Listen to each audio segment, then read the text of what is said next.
What's up in the loop? It's Hyde, not from a park today, but I think I got a good video. So it's at least while I'm filming this, don't know when you're gonna watch it, but when I'm filming this, it's the springtime. Everyone's talking about planning coaster trips. And probably the thing I see most in the comments of videos I do, videos other people do, and anytime I post something on Twitter about a trip is, hey, how can you afford to do all that? Where did you find that good airfare deal? And how did you book all that? Or all kinds of trip planning questions. I figured I'd make a quick video today, kind of tackle them all, and I like to think I made a lot of mistakes with planning trips, overspent here, made this mistake here, and I figured I'll put together a video kind of showcasing my go-to plan from where I find out parks, how I book airfare, where I find all these great deals, rental car tips about how you can get in and out faster with the rental cars and save money, how you save money on park tickets, and hotels and all that stuff. So even if you think you're a trip planning expert, I challenge you, watch the video through. Hopefully you learn something. If I'm doing something wrong, leave in the comments because, hey, I want to save more money. If I'm making a mistake, please let me know. But let's start off with what I think is probably the most critical piece, finding where to go for theme parks. So two main websites I use when I'm planning. First one, Coast to Coaster. This is a great website. It pulls in from RCDB a live feed of all the roller coasters around the world and maps them out. And this is great when you're dreaming up a new trip, trying to figure out where to go, or you're on a business trip, or get dragged to, like, say, Detroit for a wedding. You're like, there's no roller coasters nearby. You can see, oh no, actually there's a looping coaster not too far away. Wild Mouse farther up in the state. It all links out to RCDB for the information. Or you're going to Cedar Point for Steel Vengeance because everyone's going to Cedar Point this year. You can quickly see that, oh hey, there's a couple parks nearby in Cleveland and Columbus that have a ride that you might have not known about. And that's really the thing.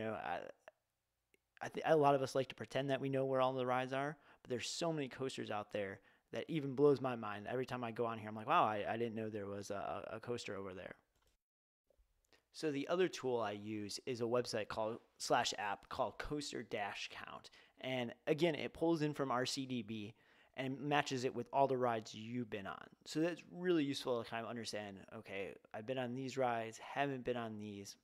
It maps it out for you so you can really understand what areas you might still need to get to. Also, really cool, allows you to match against friends who are also on the website. So here I'm picking Brian, a good friend of mine. Always want to be better than him. I can see, okay, if I want to be better than him, I need to go to these parks to get a higher count. Super important stuff here. Not really, but it helps me figure that stuff out. They also have a mobile app, which is really cool. Costs a few bucks a year, but throw the guys a bone. They do great work. You can see all the stats there. And then another really cool feature is it maps out right there on your phone where you have been to. And I think this screenshot here really drives the point home about why I use these two tools. Been on over 600 coasters, but the red is all rides I haven't been on. And just look at that. Look at the number of rides I haven't been on. And that's really, again, why I use these two tools. I look at it and go, okay, in the center of the screen there's a 3, a 4, and a 3. If I did a weekend trip over there, that's 10 coasters right there I haven't been on. That's quite a lot, especially once you start being to a lot of parks. This is really helpful to kind of figure out, okay, where else is there rides I can go ride and see some new things. All right, so next up, let's talk credit card rewards. Now, there's so many credit cards out there, so many different types of rewards, and it all really depends on what your lifestyle is, what kind of card you can afford, what kind of card offers you a comfortable interest rate if you're going to be carrying interest. So I don't want to get too much into that because it really comes down to your personal financial situation. But just want to give some overall high thoughts on some cards that I've used over the years, as well as just where you can find out more information. This is the one I'll probably let you guys do the most research on, but because there's plenty of websites on it, and you can really just do a little bit earning miles, or you can go all in and do manufacturer spend. It gets really crazy. That's all I'll say. So I'll let you figure it out. Let's dive in. The best resource is thepointsguy.com. And it's my go-to for everything credit card miles and points. And this is how I figured out which card to get for me based on what makes sense annual fee-wise, interest rates, all that stuff. He has great articles outlining all the benefits on everything, on which card should you start with, which card makes the most sense if you're traveling. My recommendation is find a card that you can use across all airlines or across all hotels, because chances are, while it's great to have that Delta card or that Southwest card, if you're planning a theme park trip, there's a lot of smaller airports and theme parks are in a lot of weird places that chances are that Delta card won't get you to the city you need to go. So I find it to be best if I use my Chase Sapphire Reserve that you see he talked about on the screen there as my go-to card. And let me jump over to Chase's website and I'll show you why that's my go-to card here. So main reason, lots of different benefits, but all Chase cards allow you to book through their ultimate rewards portal, as you see here. And it's basically a built-in like Expedia. Book flights, hotels, cars, you name it. And the key is, based on what level card you have, it gives you a discount on the travel. So, for example, as my computer's very slowly loading here, you can see that I'm searching for just a regular airfare, Orlando to LA. Now, you can see right here, my 4,000 points are worth $62 because I have one of their premium cards, so they give me more bang for my buck. You can see that Delta flight right there is $196 if I book through Chase, or only 13,000 points. Jump over to Delta and try to book it on their website, and you'll see why I have a Chase card, because it saves me money. So using those exact same dates again, we will see that the price is actually lower. So again, I really like Chase because I can go in there and use it for Delta, United, Southwest, wherever I need to go, which makes a lot of sense when you're traveling to theme parks, because like I said, Delta doesn't fly everywhere. So as you can see here, if I'm looking for that exact same day, we're looking for it, it's loading.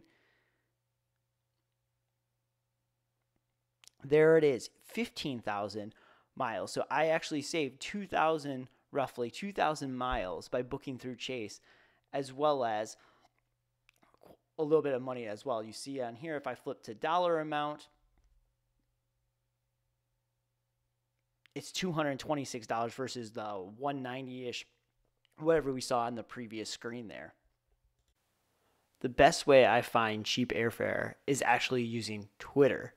There's some really great accounts out there that are always tweeting out deals, and they're not just last minute deals. A lot of times they're 4, 5, 6 months out. So really helpful.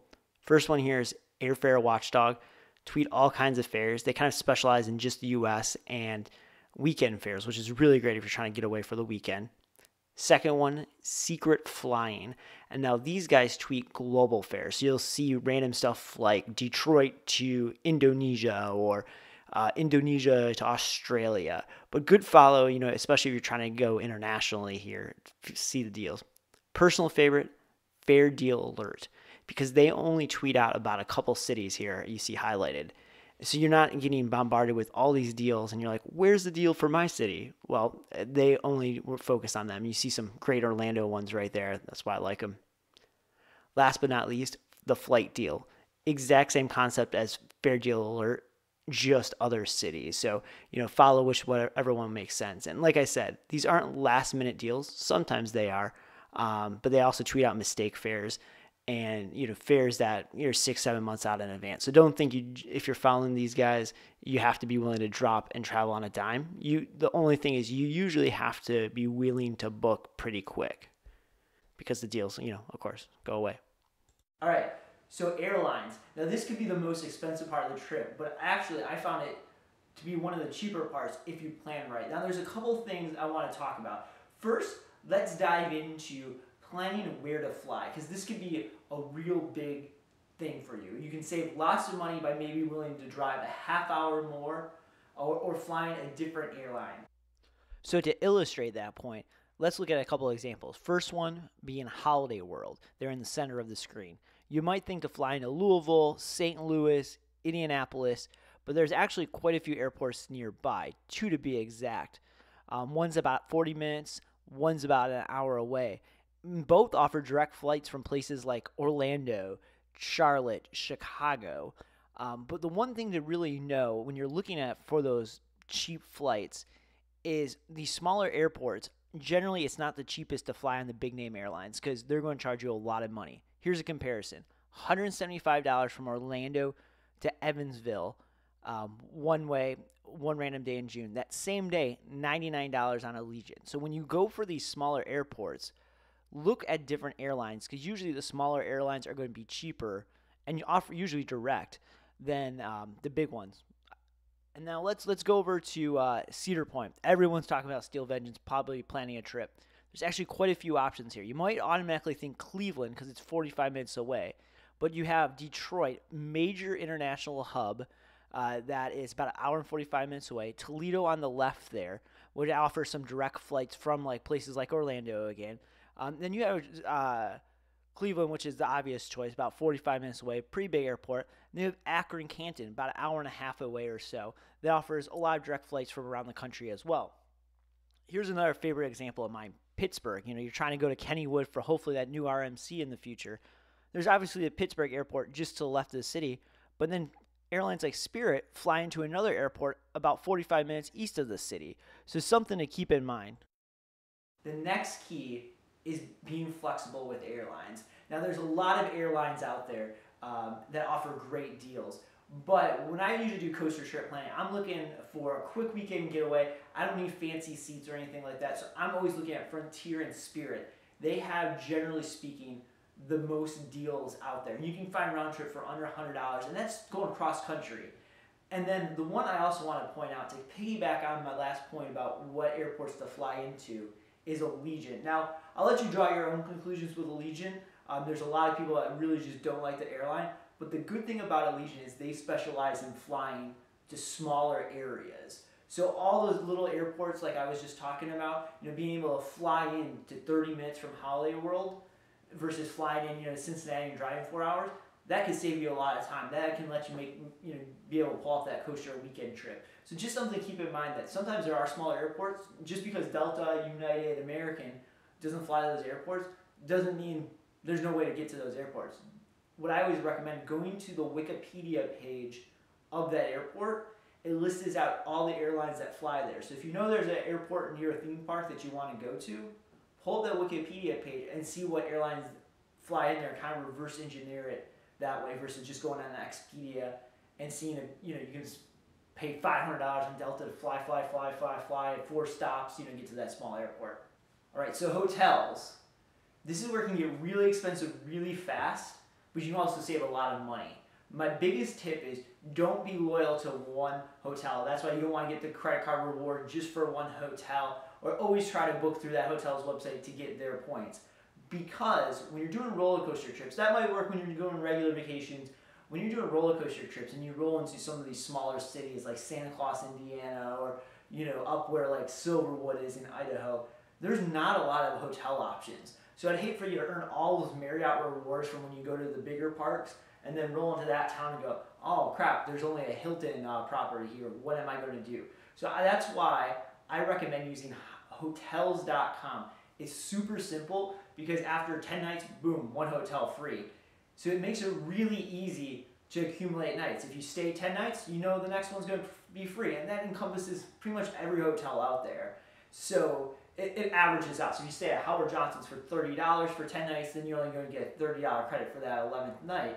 But if you stay at Ritz-Carlton's for 10 nights, well, you're going to get a big, nice, fancy room for that 11th night. Super easy to use. That's how I book all my hotels because, like I said, I don't know what hotel chain is going to be in that city or that country, especially when I'm going internationally.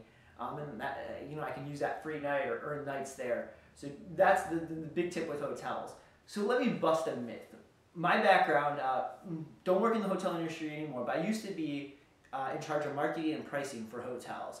And a lot of people think you can just walk up to the front desk and negotiate yourself a better rate. I used to do that all the time. I used to, on road trips, we'd stop, walk into a couple different hotels at midnight and try to negotiate a rate. That won't work in 99% of the time because now with automated systems and with general managers and directors of the area and corporate people being bonused off of how much money that hotel makes, you better believe they have systems in place to catch if employees offering a rate $20 or $30 under.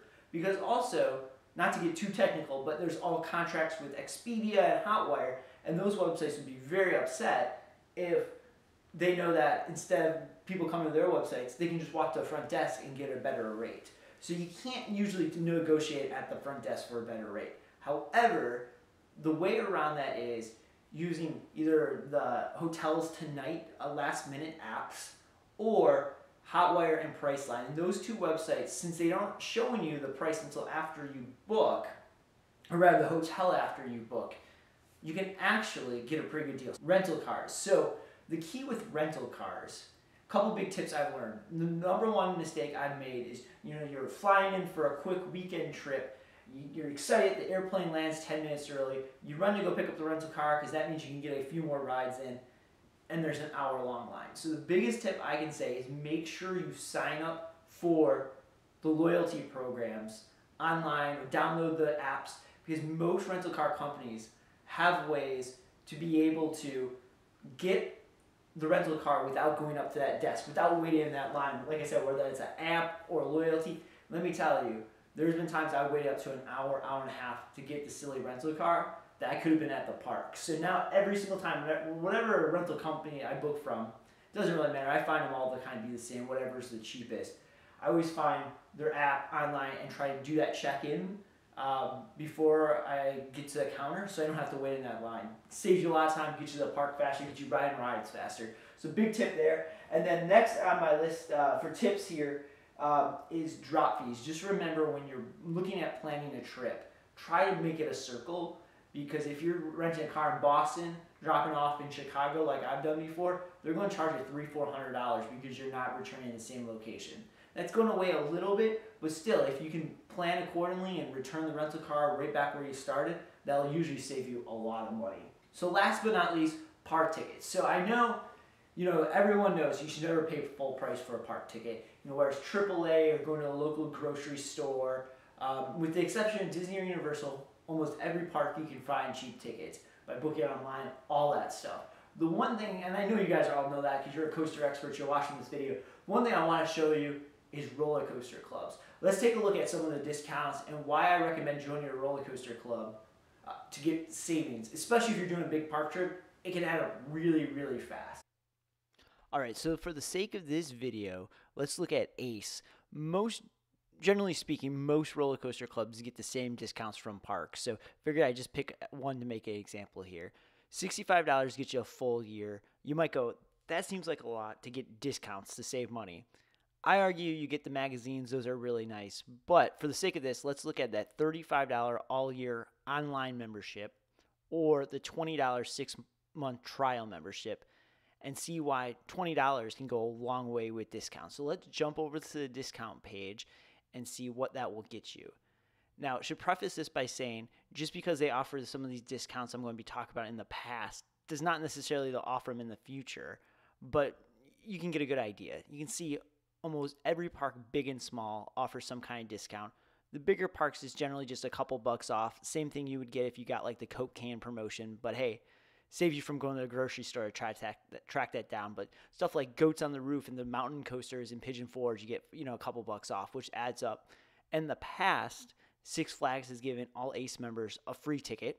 Well, that's over $20 in value right there, as plus a bunch of 50% off coupons. And then Kentucky Kingdom's offered tickets in the past for like $20 for 2 days with soda, which is why that $20 membership can save you a lot of money in the long run. All right, so I hope you enjoyed the few tips I talked about. Like I said at the top of the video, if I got anything wrong, if I left any tips out, leave them in the comments. Maybe I'll do a part 2 or I'll correct myself. But selfishly, I just want to know how I can save more money. So hopefully that helps you. Hopefully you can get to some more parks. If you have any questions, hit me up on Twitter. Put them in the comments below, and we'll help you plan some trips. Get out there and ride some rides. Hopefully get some new parks.